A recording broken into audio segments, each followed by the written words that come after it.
लोग मजहबी आधार पर देश के विभाजन की आधारशिला रखना चाहते हैं। आपका एक वोट देश की तस्वीर और तकदीर को बदलने में निर्णायक साबित होगा। जनता जनार्दन कांग्रेस के मंसूबों पर समय रहते अपने वोट के माध्यम से पानी फेरने का काम करे। द्वितीय चरण में आज लोकसभा के 13 राज्यों के 89 लोकसभा क्षेत्रों में चुनाव आज सायंकाल संपन्न हो जाएगा। कुल मिलाकर के 191 सीटों पर आज सायंकाल तक चुनाव की प्रक्रिया संपन्न हो चुकी होगी। देश के अंदर जो उत्साह है, देश के अंदर लोगों के मन में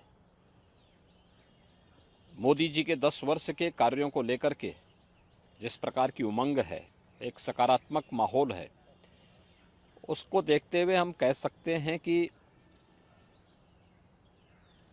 प्रधानमंत्री मोदी जी के कार्यों को जनता जनार्दन का पूरा आशीर्वाद प्राप्त हो रहा है और पूरे देश के अंदर फिर एक बार मोदी सरकार के संकल्प को पूरा करने में मदद मिलेगी।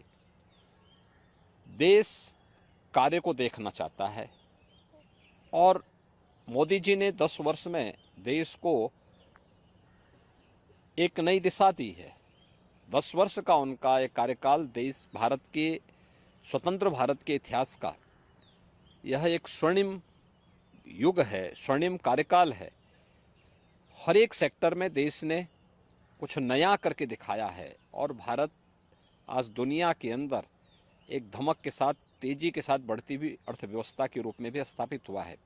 इसलिए उसका लाभ भारतीय जनता पार्टी को प्राप्त होगा और मेरा ये मानना है कि मोदी जी के नेतृत्व में 4 जून को जब परिणाम आएंगे तो प्रचंड बहुमत के साथ भारतीय जनता पार्टी और एनडीए की सरकार फिर से तीसरी बार मोदी जी के नेतृत्व में बनेगी। मुख्यमंत्री जी, ये देखा जा रहा है कि इन चुनावों में भी जो विकास के मुद्दे थे वो धीरे धीरे गायब होते जा रहे हैं। उनकी जगह इतर नए इश्यूज और नॉन रेलिवेंट इश्यूज हम कह सकते हैं कि वो अपनी जगह लेते जा रहे हैं। ये मुद्दे कहाँ से आ रहे हैं, आप किस तरीके से देखते हैं? देखिए, ये कहना कि चुनाव में नॉन रिलेवेंट मुद्दे आ रहे हैं, मैं पूरी तरह सहमत नहीं हूं। चुनाव की शुरुआत में हम लोगों ने मोदी की गारंटी, जो विकास, सुशासन और सुरक्षा से जुड़े हुए थे, इन्हीं मुद्दों को हम लोगों ने जनता जनार्दन के सामने रखा था और पहला चरण इसी दिशा में आगे बढ़ा था। लेकिन इसी दौरान पहले चरण के ठीक पहले कांग्रेस और इंडी गठबंधन का जो सबसे बड़ा जो सहयोगी है वह कांग्रेस पार्टी का घोषणा पत्र सामने आ गया। कांग्रेस पार्टी ने अपने मैनिफेस्टो में जिन बातों का उल्लेख किया है वह भारत जैसे दुनिया के सबसे बड़े लोकतंत्र के लिए एक बहुत खतरनाक संकेत करता है। और चूंकि कांग्रेस का इतिहास इस पूरे मामले में हमेशा संदिग्ध रहा है, तो स्वाभाविक रूप से ये मुद्दे प्रासंगिक हो जाते हैं। हमने विकास के मुद्दे पर पिछले 10 वर्ष में मोदी जी के जो कार्य हुए हैं, इंफ्रास्ट्रक्चर के क्षेत्र में, सुरक्षा के क्षेत्र में, आत्मनिर्भर भारत के लिए गरीब कल्याणकारी योजनाएं थी, इन्हीं मुद्दों को लेकर के हम तो चुनाव में गए थे। लेकिन उनके मैनिफेस्टो ने हमारा ध्यान आकर्षित किया इस ओर। और आपने देखा होगा कांग्रेस के एक सलाहकार के रूप में सैम पित्रोदा, उनका वक्तव्य सबने पढ़ा। कांग्रेस ने इससे पहले यूपीए गवर्नमेंट के दौरान रंगनाथ मिश्रा कमेटी और सच्चर कमेटी की रिपोर्ट कांग्रेस ने की थी। कर्नाटक में कांग्रेस नेतृत्व की सरकार है और कर्नाटक की कांग्रेस नेतृत्व की सरकार ने जिस तरीके से पिछड़े वर्ग के आरक्षण के लाभ में जबरदस्ती मुस्लिमों को घुसेड़ करके और उनके अधिकार में बंदरबांट करने और उसमें लूट करने की एक शुरुआत प्रारंभ की है, ये सभी संदेह पैदा करता है। एक दूसरा, जो विरासत टैक्स की बात कांग्रेस कर रही है, यह भी एक खतरनाक इशारा है। गरीबी, एक झटके में गरीबी हटाएंगे, इसके लिए वे हर संपत्ति का सर्वे करवाएंगे, एक्सरे कराएंगे, इस प्रकार का वक्तव्य कांग्रेस दे रही है। कांग्रेस का मैनिफेस्टो इस बात का उल्लेख कर रहा है और फिर उसके माध्यम से हर एक संपत्ति को ये लोग अपने कब्जे में लेकर के, यानी दोनों चीजें, एक तरफ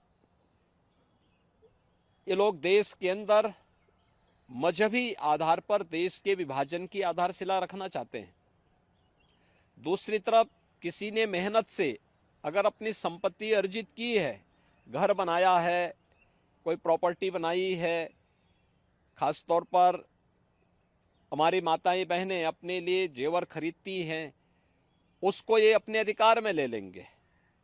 विरासत जो बाप दादों की कमाई है उसका आधा ये लोग हड़प लेंगे।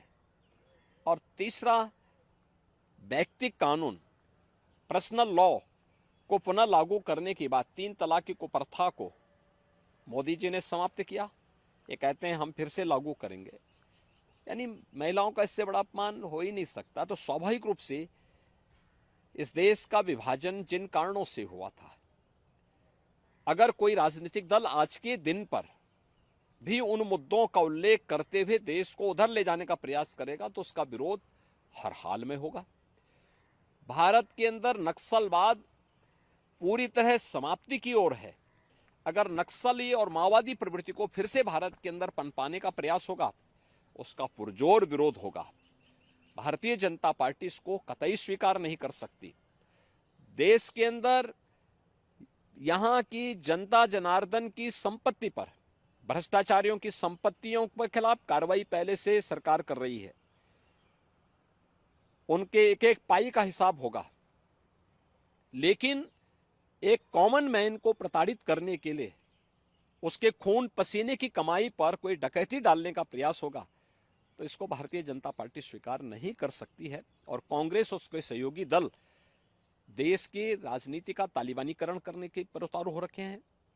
देश के अंदर माओवादी दुष्प्रवृत्ति को जबरन थोपने का प्रयास कर रहे हैं और पर्सनल कानून के नाम पर देश की महिलाओं का अपमान करने का प्रयास कर रहे हैं और लोगों की संपत्ति पर जो इनकी कुदृष्टि लगी हुई है, इसलिए ये मुद्दे आए हैं जो आज के परिप्रेक्ष्य में रिलेवेंट हैं। और इन मुद्दों को इसीलिए भारतीय जनता पार्टी पुरजोर तरीके से उठा करके जनता जनार्दन का ध्यान आकर्षित कर रही है कि सत्ता से लोग अभी कोसों दूर हैं, इनकी मानसिकता क्या है आपके प्रति, यह आप देख सकते हैं। और इसीलिए उस पर लगातार सरकार जो है, इस पर जो है लगातार भारतीय जनता पार्टी ध्यान आकर्षित कर रही है जनता जनार्दन का कि जागरूक हो जाओ। ये लोग जिस मनसा के साथ आ रहे हैं, इससे पहले कि इनके मनसा के अनुरूप इन लोगों को सफलता प्राप्त हो, इनके मंसूबों पर पानी फेरने का एक वक्त आपके पास है। आपका एक वोट देश की तस्वीर और तकदीर को बदलने में निर्णायक साबित होगी और वह आपने 2014 में किया था, क्योंकि 11, 12, 13 में तत्कालीन केंद्रीय मंत्री पी चिदम्बरम बार बार विरासत टैक्स की बात कर चुके थे। आज वही बात तो सैम पित्रोदा कह रहे हैं।